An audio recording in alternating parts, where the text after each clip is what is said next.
The sky above the colony world of Rolos darkened far too quickly that evening. What began as soft gray clouds soon swirled into black masses, carrying a storm no human ever wished to see. The winds howled like wild beasts, and flashes of light streaked across the horizon, not like normal lightning but sharp, green bursts that tore the sky apart. Inside his small farm, a human named Ravi worked with hurried steps. His land was far from the main settlement, and storms like this could destroy weeks of hard labor. He ran across the yard, pulling in tools, shutting gates, and checking the doors of the barn. Acid rain would soon fall, and if anything was left outside, it would not survive the night. Ravi lived a quiet life. While other settlers dreamed of mining riches or building new cities, he kept his distance. His farm grew crops that could resist the strange soil, and he raised a few herd animals adapted to the world's air. Most nights, it was peaceful, silent enough to hear the soft hum of insects. But tonight, nothing was peaceful. The first drops of rain hissed as they touched the ground, leaving tiny burns on the metal roof. Ravi pulled his hood tight and reached the barn. He pushed the heavy door shut, then froze. Something inside had moved. At first, he thought one of his herd animals had escaped its pen. Slowly, carefully, he lifted the lantern. The dim yellow light spread across the hay, shadows stretching and shifting. His heart pounded faster. He saw not one shadow, but several. Ravi stepped closer, and then he saw them. Huddled together in the corner of the barn were three small creatures, their fur wet, their bodies trembling from cold and fear. They had sharp ears, long tails, and small claws that dug into the hay. Their eyes glowed faintly in the lantern's light, wide with fright. Predator cubs. Ravi's throat went dry. Every human settler on Rolos knew about these creatures. Grown predators were fast, powerful, and deadly. They ruled the forests and hunted with unmatched skill. Even the alien races on Rolos respected them, for their matriarchs led entire hunting packs. Humans were told never to approach them, never to get close. And now, three of their young were in his barn. The cubs let out low sounds, not roars but soft cries. They pressed against each other, clearly afraid of the raging storm outside. Ravi tightened his grip on the lantern, unsure of what to do. His first thought was to chase them out. If the matriarch found her cubs inside his home, she might see it as theft, or worse, an insult. But the storm outside was fierce, the acid rain already eating away at the soil. Sending them out would mean death. The cubs didn't attack. They didn't snarl or bite. They only stared at him with shining eyes, waiting to see what he would do. Ravi slowly lowered the lantern. "You don't mean me harm, do you?" he whispered, though he knew they could not understand his words. One of the cubs shifted, stepping forward slightly. Its legs were unsteady, its fur soaked and clinging to its small frame. It made a sound almost like a whimper. Ravi felt a strange pull in his chest, sympathy for something he had been taught to fear. He sighed deeply. "Just for the night," he muttered. He gathered extra hay, making a dry corner near the barn wall. The cubs watched him with cautious eyes, then, one by one, they crept over and curled into the fresh hay. Their shivering eased, and their eyes slowly closed, though their ears twitched at every crash of thunder. Ravi sat on a wooden stool across from them, the lantern by his side. He could hardly believe what he was doing, sharing his barn with the young of predators. Yet, as the hours passed, he noticed something strange. The cubs did not feel like monsters. They felt vulnerable. When the storm outside reached its peak, one of the cubs woke. It lifted its head, staring at Ravi with glowing eyes. For a long moment, neither moved. Then the cub stood and padded closer, its claws clicking lightly on the wooden floor. Ravi tensed, ready to defend himself if it attacked. But the cub only sniffed at his boots, then sat down beside him, curling its tail around its body. It leaned slightly against his leg, as if seeking warmth. Ravi stared down in disbelief. He had never imagined this. Slowly, he reached out a hand, hesitating before touching the cub's damp fur. The creature didn't flinch. Outside, the storm raged louder than ever. Inside, the cub slept safely, and Ravi, though uneasy, felt a quiet calm. For the first time in many years, the lonely farm did not feel empty. He didn't know what would happen when the storm ended. He didn't know if their kind would come searching. But in that moment, one thing was certain: the cubs had chosen him as their shelter, and he could not turn them away. The storm had brought danger, but it had also brought something else, an unexpected bond that would change everything. The storm outside grew worse as the hours passed. The winds howled like creatures in pain, and the acid rain struck the roof with sharp hisses, eating at the metal as if trying to claw its way inside. Every flash of green lightning lit up the barn, throwing the shadows of the cubs against the walls.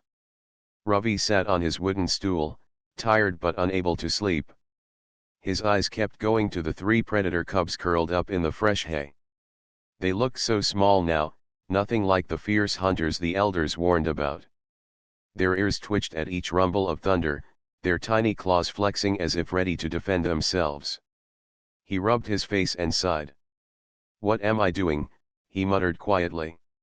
"Letting predator young into my barn? Am I out of my mind?" But no answer came, only the steady pounding of the storm. The cub pressed against his leg earlier had returned to its siblings, but Ravi could not forget the way it had leaned against him. It was a simple action, but one that spoke of trust. Trust, from a creature everyone feared. Ravi stood and walked to the shelves at the side of the barn. He had stored feed for his herd animals there, mostly grain mixes and dried roots. The cubs would not eat such food, he guessed. They were predators, after all. Still, he searched through the boxes, finally finding strips of dried meat. He usually saved them for his own meals when working long days in the field. He hesitated, then carried the meat to the hay where the cubs lay. The scent reached them at once. One cub stirred, then another. Their eyes opened, glowing faintly in the dim lantern light. They sniffed the air, ears perked. Ravi set the meat down on a flat stone and stepped back. For a moment, the cubs did not move. Then the boldest of the three, the one who had approached him earlier, crept forward. It sniffed the meat, then took a cautious bite. The others followed, their hunger stronger than their fear. Soon, the three were eating eagerly, soft growls of satisfaction rumbling in their throats. Ravi watched, his arms folded. A small smile touched his lips. "So even predators enjoy a good meal," he whispered. When they finished, the cubs licked their paws and muzzles, then curled up again in the hay. Their breathing slowed, and soon they were asleep. Ravi shook his head in wonder. Never had he imagined feeding predator young. But the night was not done testing him. Hours later, as the storm still roared, one cub woke again. This time it did not stay in the hay. It padded across the floor and sat before Ravi, tilting its head. Its glowing eyes studied him, as if weighing his strength. Ravi felt a chill run through him. "What do you want now?" he asked softly. The cub let out a small sound, something between a chirp and a growl. Then it stepped closer, sniffing at his hands. Very slowly, Ravi stretched out his palm. The cub sniffed it, then pressed its head against his skin. Its fur was softer than he expected, though still damp from the storm. Ravi froze, then gently scratched behind its ear. The cub's eyes closed, and a low, pleased sound rumbled from its throat. Ravi laughed quietly. "You're not supposed to like that. You're supposed to be a terror of the forests." The cub ignored his words, pressing closer, clearly enjoying the warmth. Moments later, the other two stirred and came forward as well. One climbed awkwardly onto his lap, curling up against his chest. The third rubbed against his leg, making a sound like a purr. Ravi sat stiffly at first, unsure if he should allow this. But soon, the warmth of their small bodies eased his worry. Against his better judgment, he wrapped his arms around the cub on his lap, holding it gently. The storm outside faded into the background. For the first time in years, Ravi did not feel alone. He remembered his younger days, back on Earth, before he came to Rolos. His family had kept dogs, loyal animals that guarded their home and played in the yard. The way the cubs leaned on him now reminded him of those days, when trust was simple and life felt less heavy. But he could not ignore the truth. These were not dogs. These were predator cubs, children of creatures that ruled the wilderness. If their kin found them here, if the matriarch came searching, what would she think of a human keeping her young inside his barn? The thought made Ravi's chest tighten. He looked down at the cubs, their breathing steady in sleep. They had chosen him for safety, but when the storm ended, what choice would he have? The rain hammered on, and Ravi leaned his head back against the wall. His eyes grew heavy. Slowly, sleep claimed him. The cubs stayed close, warm against his body, their trust clear. It was an uneasy night, one filled with questions and dangers yet to come. But in that fragile moment, man and predators shared the same shelter, the same silence, and perhaps, the beginning of something far greater than either could understand. The storm did not end the next day. It raged on, dark clouds rolling across the sky, spilling acid rain over the land. For settlers like Ravi, it meant staying inside, waiting patiently, and hoping nothing important was destroyed. For the three cubs, it meant more time in the safety of his barn. Ravi woke to the sound of soft rustling. Blinking away sleep, he saw the cubs awake and moving about. They were no longer huddled in fear. Instead, they padded across the barn floor, sniffing at crates, hay bales, and tools. Their small claws clicked on the wood. "Curious little things, aren't you?" Ravi muttered as he sat up. One cub pawed at his boots, tugging at the leather lace. Another nudged a bucket until it tipped, the loud clang making all three jump. Ravi chuckled softly. They were acting more like mischievous children than fearsome hunters. The boldest cub, the one who had pressed against him the night before, looked back at him and made a short sound, almost like a bark. Ravi tilted his head. "Are you talking to me?" he asked. The cub repeated the sound. Then it raised its head higher, making the same noise again. The other two copied, their voices a little different, almost playful.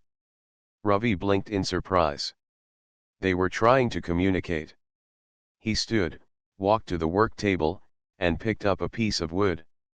Holding it in front of him, he tapped it twice against the wall. The cubs watched closely.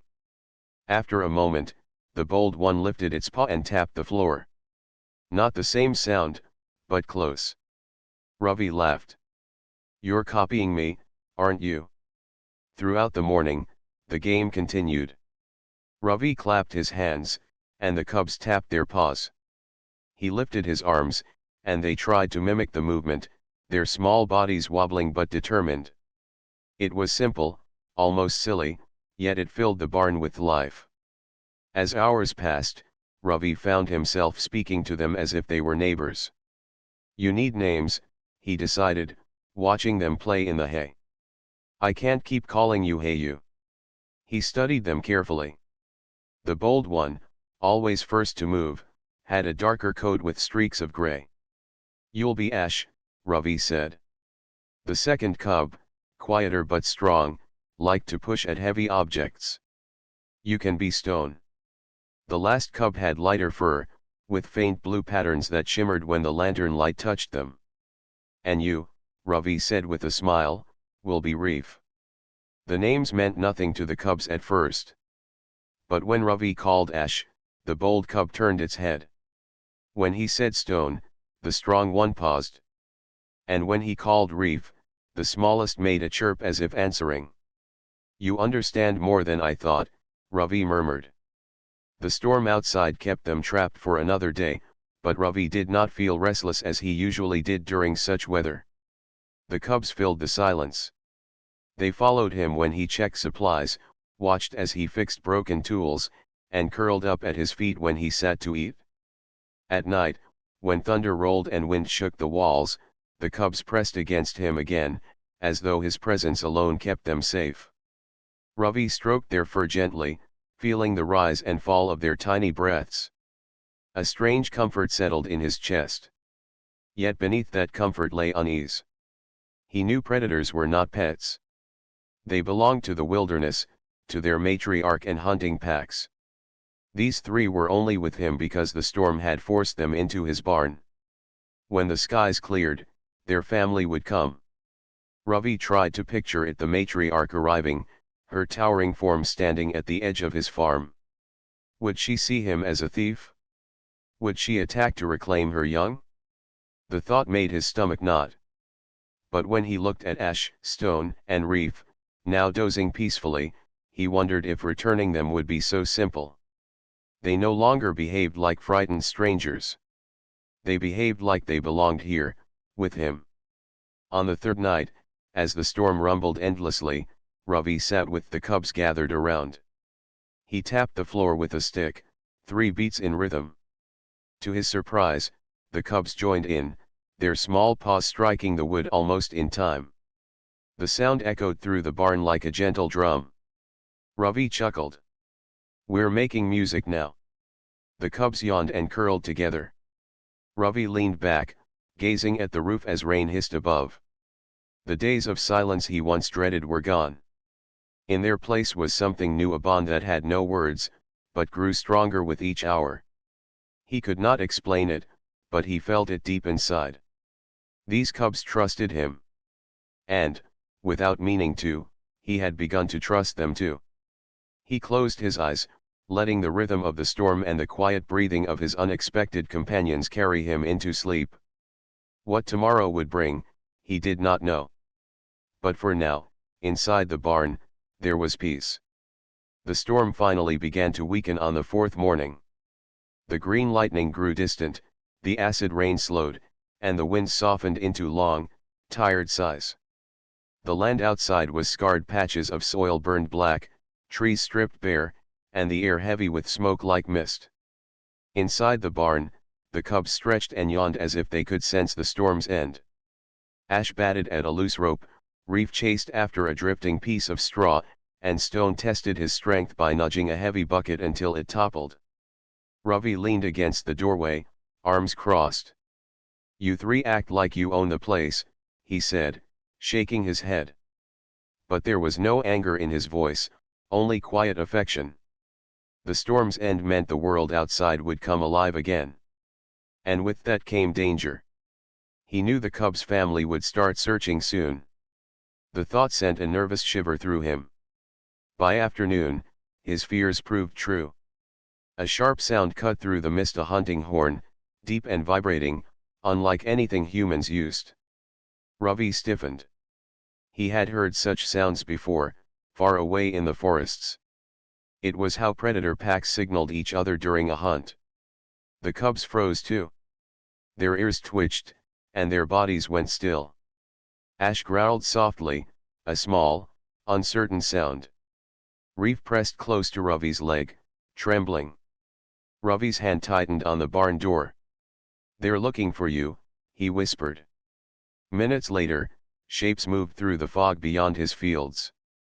Tall, shadowy figures walked with purpose, their cloaks flowing behind them. Some carried spears tipped with metal that gleamed even in the dull light. Others rode large beast mounts with glowing eyes. Predator search parties. Ravi's heart pounded. If they found the cubs with him, they might think he had stolen them. No human law would protect him from the matriarch's wrath. He turned quickly and whispered, "Ash, Stone, Reef, hide." The cubs tilted their heads, not understanding at first. But when Ravi waved his arms toward the hayloft and made shooing motions, they obeyed. One by one, they scrambled up into the shadows above the beams, where hay was piled high. Their dark fur blended with the dry grass. Only their glowing eyes remained visible until they blinked them shut. Ravi took a deep breath and stepped outside. The patrol drew closer. There were 5 of them, towering, muscular, their faces hidden by bone masks carved with symbols. They moved with a grace that made even the air feel heavy. One lifted a staff and pointed toward Ravi's farm. A voice, deep and echoing, called out in the common trade tongue, "Human. Have you seen the young?" Ravi's mouth went dry. He forced his voice to remain steady. "What young?" The leader stepped forward. His mask bore markings of silver paint. "The cubs of the matriarch are missing. They fled during the storm. They are precious. Without them, there will be war." Ravi's stomach tightened. War. That word carried weight. The predators were feared across Rolos, not just by humans but by other alien races too. If the cubs were lost, blame might fall on the settlers, and blood would follow. He spread his hands slowly. "I've seen no young," he said carefully. "Only the storm." The predator's gaze lingered on him. Though the mask hid his eyes, Ravi felt as if he were being measured, judged. Finally, the leader gave a short nod. "Search the fields," he ordered his warriors. The patrol spread out, moving through the ruined soil and scorched grass. Their beast mounts sniffed the air, growling low. Ravi stood frozen at the doorway, forcing himself not to glance toward the barn loft. His palms were sweaty, but he kept them at his sides. Minutes dragged like hours. The predators circled the farm, their sharp eyes scanning every corner. Twice, one came close to the barn, pausing to listen. The cubs stayed silent, though Ravi's heart hammered so loudly he feared it would betray them. Finally, the leader raised his staff. "Nothing. Move east." The patrol regrouped and marched away, their shadows fading into the mist. The sound of the hunting horn echoed again, farther this time. Only when they were gone did Ravi let out the breath he had been holding. His knees felt weak. He stumbled back inside the barn and looked up at the loft. 3 pairs of glowing eyes blinked down at him. The cubs crawled out of hiding and leapt gracefully to the floor. Reef chirped softly, Ash rubbed against his leg, and Stone stood guard near the door, ears alert. "You don't make life easy, do you?" Ravi muttered, running a hand through his hair. But deep inside, he felt something more than fear. The cubs had trusted him enough to stay silent, even when their own kind was near. They had chosen him over their hunters. As night fell, Ravi sat among them, his lantern casting a warm circle of light. Outside, the search parties roamed the land, calling for the missing young. Inside, the cubs refused to leave his side. And Ravi, though worried about what would come, felt the bond between them grow stronger than ever. The storm had brought them together. Now the world beyond his farm was trying to tear them apart. But the cubs had already made their choice. The storm finally broke the next morning. The clouds thinned, the acid rain ended, and faint sunlight touched the scorched ground. Steam rose from the wet soil, and the air smelled of smoke and metal. Ravi stood at the doorway of his barn, staring across his fields. The world looked wounded, but alive. Yet his thoughts were not on the land. They were on the cubs. Ash, Stone, and Reef padded around his boots, restless now that the storm was gone. They sniffed the air, their ears twitching. Something in their movements made Ravi uneasy. It was as if they sensed what he already feared: trouble was coming. And trouble came before noon. The horn sounded again, but this time it was not just one patrol. From the forest line came dozens of figures. Tall warriors in bone masks, carrying spears and banners, marched in formation. Their beast mounts roared, shaking the air. And at their center walked a figure larger than all the rest. The matriarch. Ravi felt his breath catch. She was massive, her shoulders broad, her fur marked with streaks of silver that glistened under the weak sun. Her mask was carved with sharp lines and glowing symbols, the kind only leaders wore. Around her neck hung chains of bone and metal, each one a sign of victory in past hunts. She walked like the land itself belonged to her. The cubs froze. Then they whimpered softly, their small bodies pressing close to Ravi's legs. The matriarch raised a hand, and the warriors stopped. Her voice carried across the fields, low and commanding. Human. You hold what is mine. Ravi's throat went dry. He wanted to speak, but his words felt trapped. Finally, he forced them out. They came to me during the storm. I gave them shelter. Nothing more. The matriarch's gaze was heavy, even behind the mask. Return them. Now. Ravi looked down. Ash growled softly, pressing against his shin. Stone stood firm beside him, ears back, eyes glowing. Reef hid behind his boots, peeking out with a frightened chirp. None of them moved toward the matriarch. Ravi's chest tightened. He crouched, placing a hand gently on Ash's back. Go on, he whispered. She's your family. But the cub only pushed closer, refusing to leave. The matriarch took a slow step forward.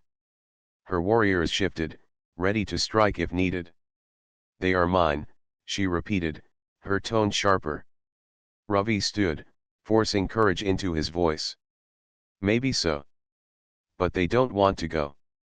The field went silent. Only the faint hiss of steam rose from the wet ground. The matriarch tilted her head. You speak as if there will matters. Ravi met her gaze. His heart pounded, but he did not look away. It does. The cubs pressed tighter around him, growling softly at their own kind.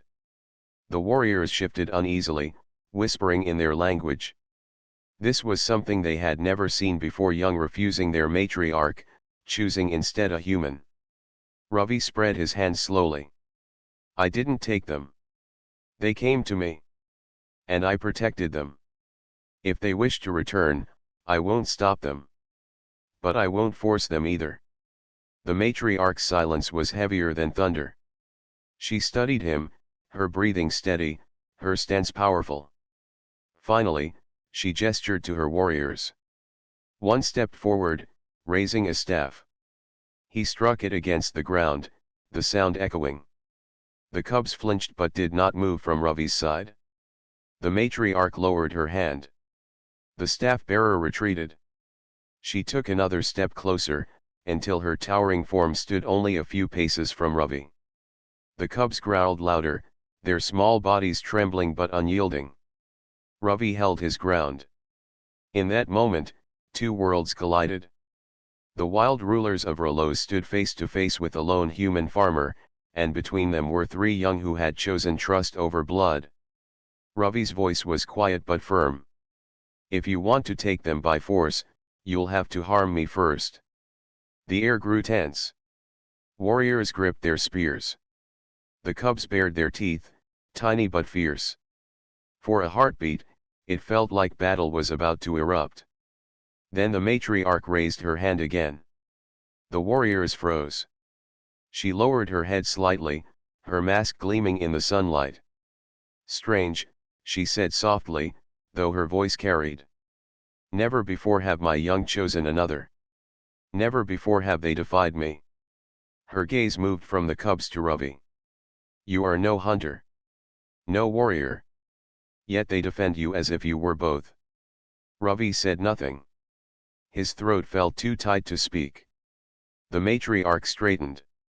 This is not finished. She turned, her cloak flowing like a shadow across the ground. Her warriors followed, their formation tight. Within moments, they disappeared back into the mist of the forest. The field fell silent again. Ravi let out a shaky breath and sank to his knees. The cubs pressed against him, their small voices rising in soft sounds of comfort. He stroked their fur, his mind racing. The matriarch had not taken them, but not because she accepted their choice. She was waiting, watching. And now, Ravi knew, his life had changed forever. The cubs were no longer just guests in his barn. They were a bond between worlds, a living choice that could bring peace or spark war. The next few days passed in uneasy silence. The storm was gone, the sun returned, and the fields began to dry. Yet Ravi could not relax. He knew the matriarch had not left for good. Her words still echoed in his mind, "This is not finished." Ash, Stone, and Reef stayed close to him wherever he went. They followed him when he checked the crops, watched when he repaired fences, and even waited by the door when he went inside the house. To Ravi, it was both comforting and worrying. They trusted him completely, but that trust placed him directly in the center of a dangerous situation. At night, he often lay awake, listening for the sound of horns in the distance. Sometimes he dreamed of the matriarch standing in his fields again, her shadow larger than the barn, her voice demanding what was hers. Each morning he woke with the same thought, when will she return? The answer came sooner than he expected. On the fourth evening after the storm, the horns sounded once more. But this time, there was no line of warriors, no marching patrols. Only the matriarch herself emerged from the misty forest, walking slowly, her massive frame moving with steady purpose. Ravi froze at the barn door. His hand rested on the wooden frame, his breath uneven. The cubs, sensing her presence, gathered around him. Ash growled, Stone stood tall, and Reef whimpered softly. The matriarch stopped a short distance away. The fading sun painted her silver-marked fur in shades of red and gold. She carried no spear, no banner, no chain of bone trophies this time. She had come alone. "Human," she said, her voice deep and calm. "I have returned for my young." Ravi's throat tightened. He stepped forward, placing himself between her and the cubs. "They don't want to leave," he answered.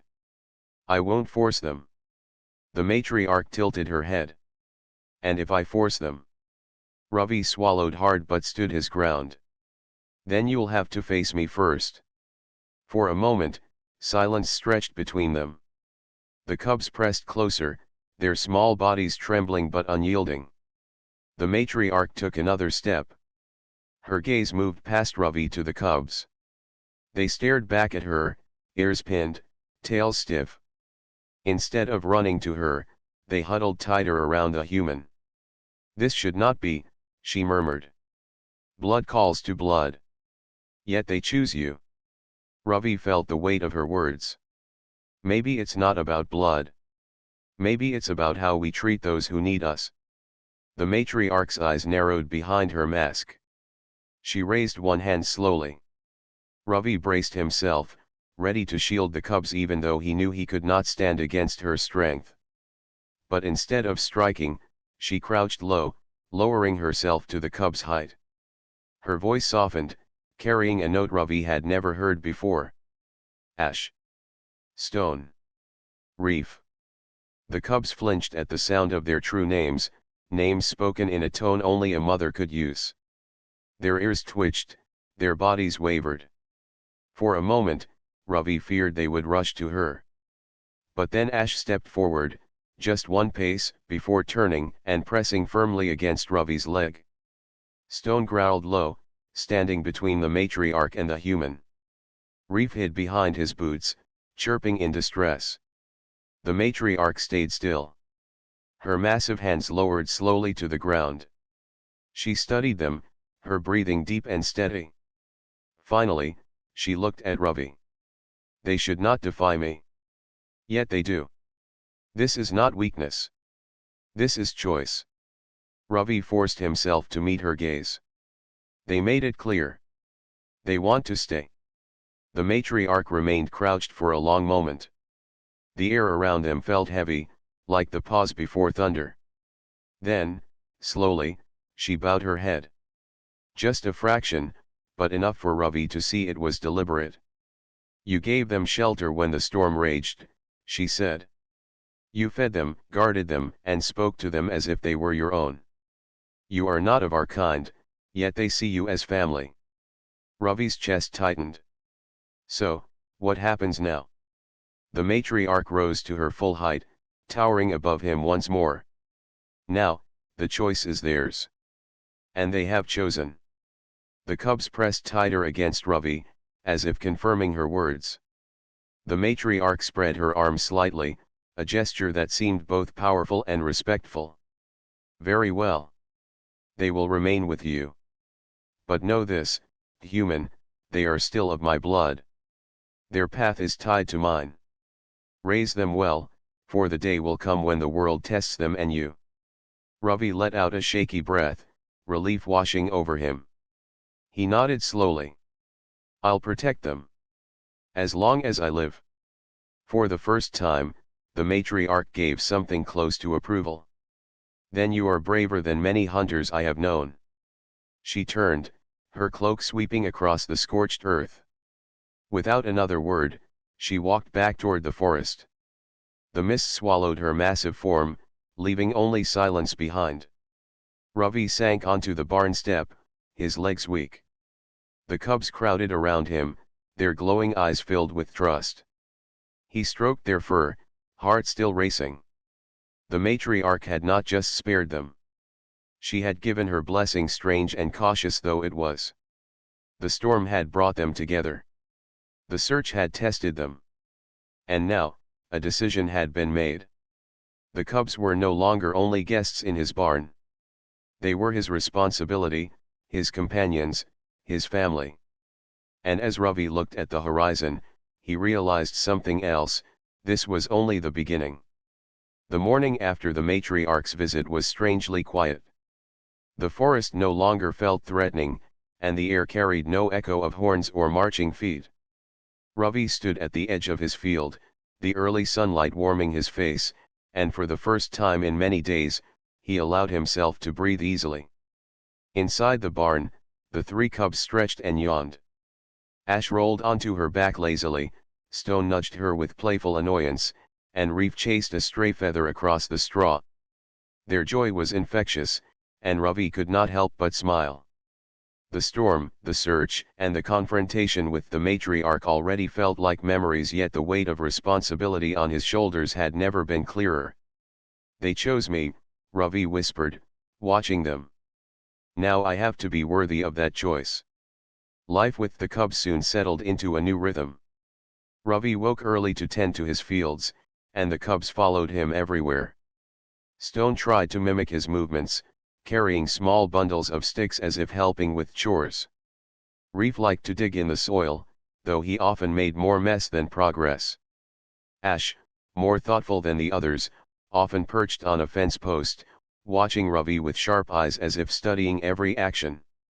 When Ravi worked, he spoke to them. He explained why seeds were planted at certain times, why fences needed mending, and why water must be carefully stored for dry days. The cubs did not understand every word, but they listened. And slowly, they began to copy his actions. At night, he told them stories. Simple tales of the village, of the stars, of farmers who struggled and survived.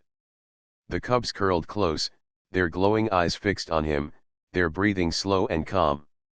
In return, they taught him things too. Ash showed him how to read the wind by lifting her nose and twitching her ears. Stone demonstrated the power of patience by crouching still for long minutes before pouncing on a mouse. Reef, though playful, revealed sharp instincts about danger. He was the first to notice when strangers passed along the distant road. Together, human and cubs began to form something new, a small family built not by blood but by choice. But peace did not mean safety. One afternoon, Ravi's neighbor, Haroon, visited.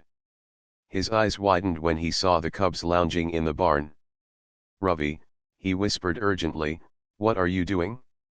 Those are predators. If the matriarch comes back, she already came, Ravi interrupted calmly. And she left them here. Haroon's jaw fell open. You're telling me she allowed it? Yes, Ravi replied. She gave me her word. Haroon shook his head in disbelief. This is dangerous, Ravi. One day they will be grown. They will be stronger than you. What then? Ravi looked at the cubs, who had stopped playing and were watching silently. He placed a gentle hand on Ash's head. Then I'll trust them the way they trusted me. Harun muttered something under his breath and left quickly, shaking his head.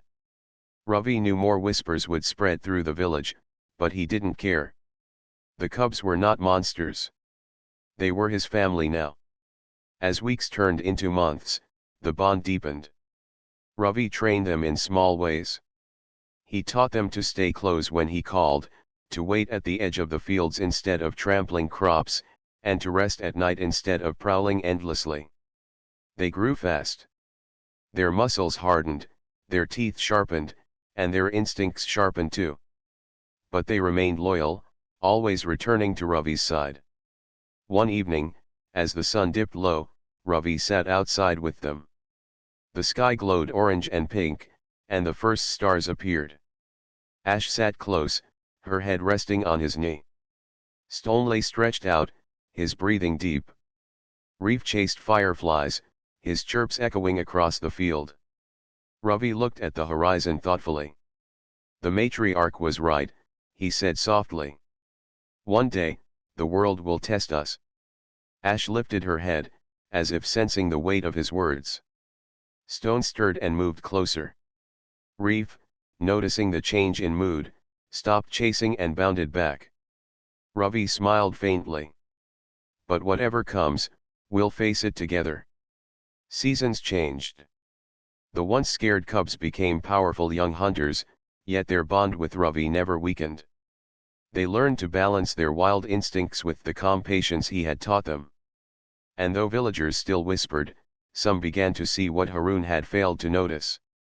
Ravi's fields flourished, guarded day and night by the silent presence of his companions. Strangers on the road gave the farm wide respect, knowing the human was not alone. One day, when a group of traveling merchants stopped nearby, they watched in awe as the predators walked calmly beside Ravi like trusted guardians. One merchant whispered, "Not beasts. Protectors." Ravi overheard and smiled. "Yes, protectors. And family."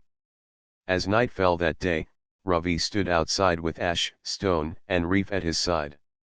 The stars stretched endlessly above them, the same stars that had shone during the storm when they first met. The cubs no, not cubs anymore, but strong young hunters sat close, their glowing eyes fixed on the sky. Ravi placed a hand on each of them in turn. "This is our beginning," he said softly. The predators purred in deep harmony, a sound that rumbled through the night air. It was not the sound of fear or anger. It was the sound of belonging. And so, under the vast sky, a human farmer and three once lost predator cubs began their new chapter together, not as enemies, not even as strangers, but as a family born from the storm.